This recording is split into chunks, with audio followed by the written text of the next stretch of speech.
Welcome to Deconstructed. I am the Maven, here to bring you news headlines for this week. Don't forget to like, follow, subscribe on YouTube, Facebook, Instagram, Twitter, and Periscope. All right, let's get to it, starting with the weather. Okay, so Saturday looks to be a great day in Phnom Penh, as well as next Wednesday and Thursday, which is great news for the Chaktamak Short Film Festival, which has its opening ceremony on Wednesday. You can go catch movies Thursday through Sunday, and of course their closing ceremony on Monday. But yeah, it's going to be raining the rest of the time, so take advantage of the good weather window on Wednesday and Thursday. Alrighty, so starting off with the international news and Catalonia, Spain has made an announcement that they will be enacting Article 155, which means they are going to take over Catalonia and absolve their government, their autonomous government, and just make it all Spain. So that is going to be interesting to see how Catalonia reacts to this announcement. And then also the Kurds in Iraq are trying to gain their own independence as well. So we'll see how that unfolds. In North Korea, we have Kim Jong-un just made a statement saying, quote, "The U.S. should expect to face an unimaginable strike at an unimaginable time. So he's really raising the stakes, and his threats are getting more serious. So we'll see what happens with that. In New Zealand, they had their elections. Well, they finally sorted everything out, and Jacinda Ardern has become the youngest prime minister of New Zealand. She is a leader of the Labour Party, which was a little bit of an upset because the National Party had reigned in the country for 9 years. Okay, moving on to Putin and Russia.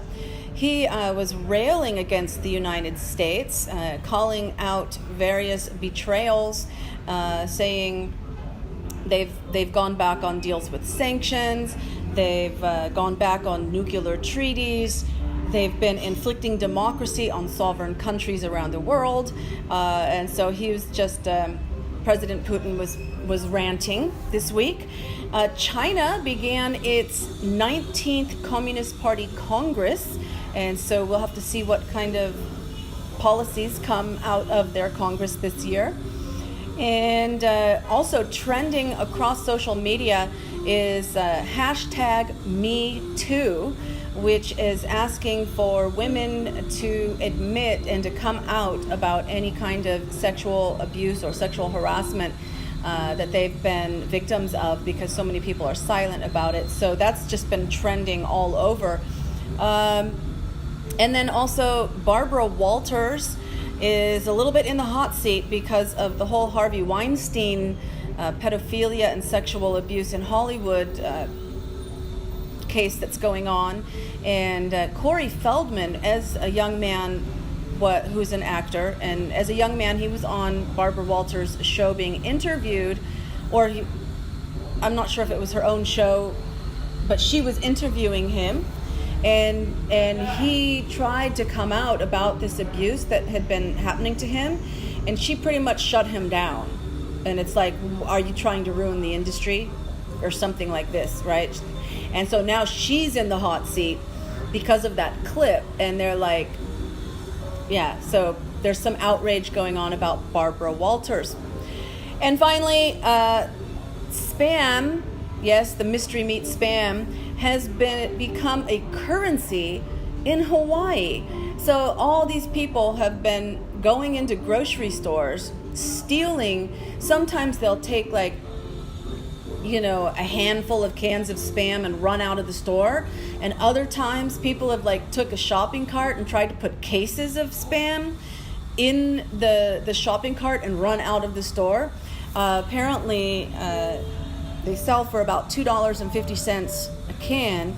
And if they steal the can for free, that's a straight $2.50 profit. And so the drug people involved with drugs, apparently they think are causing this. And so spam is on lockdown in Hawaii. If you want a can of spam, you have to actually go to a cashier or someone who works in the supermarket and ask them for a can of spam, and they'll go get it because it's under lock and key right now.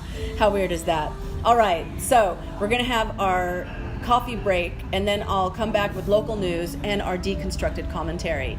So stay tuned.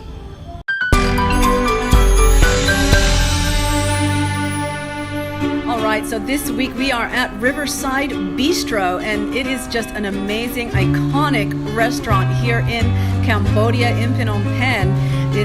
Lots of great food, entertainment, sports like with pool and darts, and they have parking too. So parking is awesome. Always something to consider when you're looking for some place to go eat. Yes, so our coffee break today sponsored by Riverside Bistro on the Riverside. So be sure to check them out.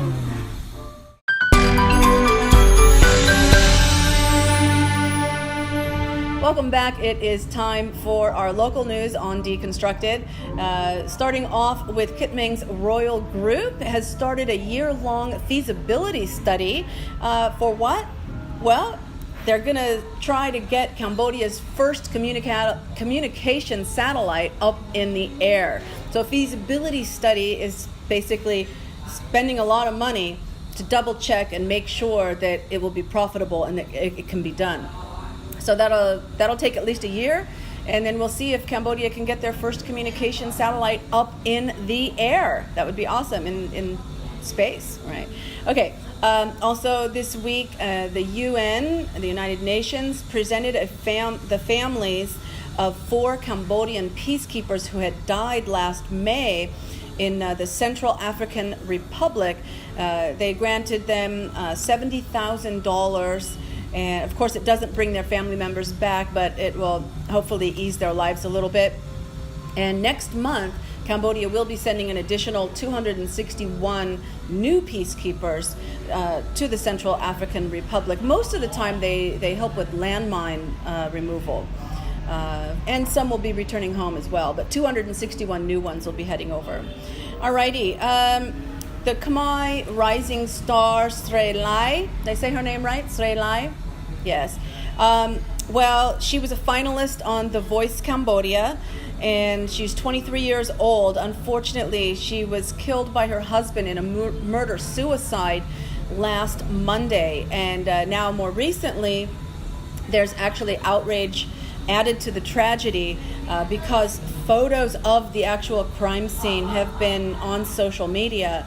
And so a lot of people are outraged about that. Alrighty, moving over to the Ministry of Agriculture.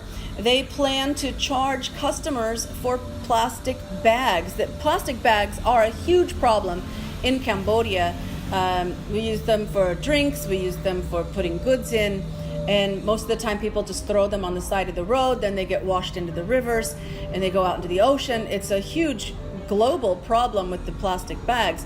And so I think it's definitely a good intention, but of course we don't know what the fee is going to be, and we don't know how they plan to implement this, so that remains to be seen.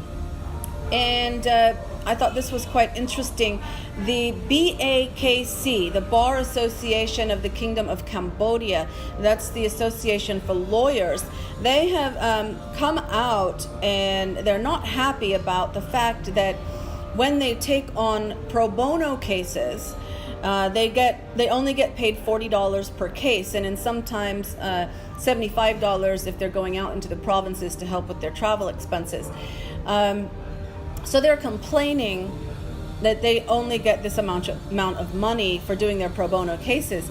I find this a little bit frustrating because pro bono is actually from the Latin saying it's become just part of English as pro bono, but the actual Latin is pro bono publico, which means for the public good. And so pretty much internationally, the whole definition, the meaning of a lawyer in particular, taking on a case pro bono, means that they are doing it free for the public good.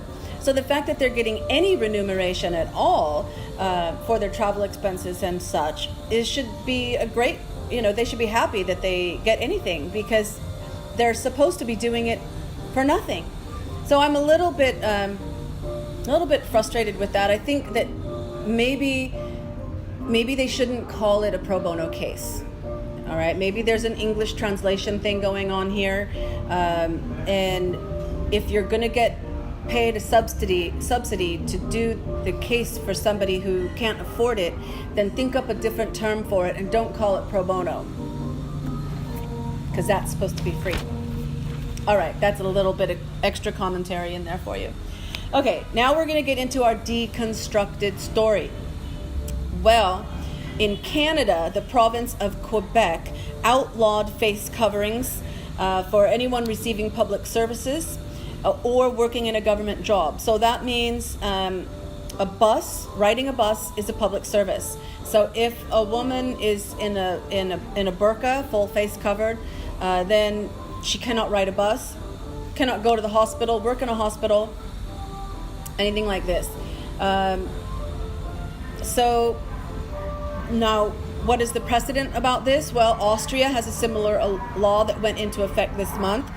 France in 2011 also enacted such a law. A lot of noise going on outside. Okay, and but however, it was challenged in France last year. Last year in France, they banned the burkinis, which is an interesting story, because with the burkinis, the women were out on the beach in France, and their men were on the beach. They weren't in the water. The women were in the water in their bikinis. The men were on the beach, and tourists were coming up and taking pictures of the women in their bikinis. So the men started beating up the people with cameras. And I don't know, to me, I always thought that situation, you should ban the people taking the pictures rather than banning the burkinis. I never really got that story. But anyway, that's some history on the subject, as well as Belgium. They also had enacted laws in 2011, but they were challenged in the European Court of Human Rights. However, it was upheld, so they still have their law. And also this month, Germany banned the face coverings while driving.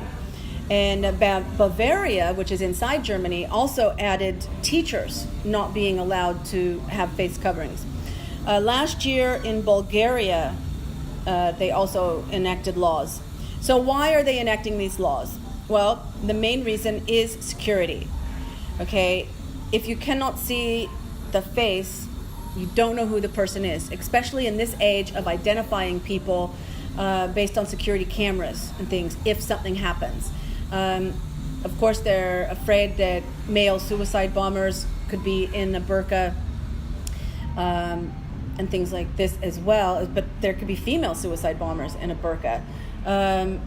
Anyone could, so there's this security versus religious freedom going on. So what is a burqa? So let's look at there's a burqa which actually covers the whole face and has like a little bit of a veil, so you can't even see the eyes, but the eyes can see out. That's a burqa. A hijab is the one where the face is open. That's a hijab. Okay, and as far as religious freedoms, there are a lot of head coverings. A lot of religions, not only Islam, that have head coverings. Now, in places like Malaysia, where it is Islam, they have head coverings, but they're beautiful. They're colorful. I don't have a problem with that. You have Christians that have little bonnets on their head, and that's a religious covering of the hair and of the head. You have Africa, and women in Africa that have it. You have Middle Eastern countries also that have a scarf that they cover the head with. You have nuns that wear a head covering. Look at Mother Teresa. And so in all of these examples, the face is still open. There's no problem with that. The head is covered, the hair is covered, the face is open. So the idea is with the burqas, though, with the entire face being covered, is that really, Obviously, they say it's for religious reasons. They don't want the men to be tempted by the women. If they see a beautiful woman, they might be tempted to rape her. So they're doing it for the protection of the women. That's the party line. So it's up to you to decide what you think about the subject. I've given you a lot of information about it. And so use your mind, use your critical thinking skills, come up with your own opinions and your own ideas. And that's the whole point of deconstruction. So I hope you enjoyed Deconstructed, our show, this week. And I'll see you again next week. Be sure to like, follow, subscribe on YouTube, on Facebook, on Instagram, and Twitter and Periscope. Especially on Periscope, you can see live behind the scenes shows and replay of those behind the scenes shows as well if you're in a hurry and you don't want to wait for the edited video show, which is of course also awesome. All right, see you next week.